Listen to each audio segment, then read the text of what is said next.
നല്ല രുചിയോറും ചക്കയപ്പം റെഡിയാക്കി നോക്കിയാലോ.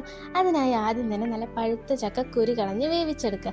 എന്നിട്ട് അതിലേക്ക് കുറച്ച് ഏലക്കായും ചേർത്ത് നന്നായി മിക്സിയിൽ അടിച്ചെടുത്തതിന് ശേഷം അതിലേക്ക് നമുക്ക് 1 കപ്പ് അരിപ്പൊടിയും ചേർത്ത് നന്നായി മിക്സ് ചെയ്യാം. എന്നിട്ട് നമുക്ക് ആവശ്യത്തിന് ശർക്കര പാനീയം മധുരത്തിനനുസരിച്ച് ചേർത്ത് കൊടുക്കുക. പിന്നെ നമുക്ക് കുറച്ച് ചെറുതായിട്ട് അരിഞ്ഞ തേങ്ങ കൊത്തും കൂടെ ചേർത്ത് കൊടുത്തതിന് ശേഷം നന്നായി മിക്സ് ചെയ്യുക. ഇത് നല്ല ടേസ്റ്റാണ് തേങ്ങയൊക്കെ ഇടയ്ക്ക് കടിക്കാൻ. പിന്നെ നമുക്ക് കുറച്ചും കൂടെ ഒരു രുചിക്കായിട്ട് ആവശ്യമെങ്കിൽ നെയ്യും കൂടെ ചേർത്ത് കൊടുത്ത് ഈ മിശ്രിതം നമുക്ക് ഏത് ഇലയിലും ഇങ്ങനെ നമുക്ക് വേണ്ട ഷേപ്പിലാക്കിയിട്ട് മടക്കി വയ്ക്കാം. ഞങ്ങൾ സാധാരണ വാഴയിലയിലാവുമ്പോൾ നമുക്ക് കെട്ടിയൊക്കെ വയ്ക്കാം. ഇന്ന് നമ്മൾ കൂവയുടെ ഇല കിട്ടിയപ്പോൾ അതിലാണ് ഉണ്ടാക്കി നോക്കുന്നത്.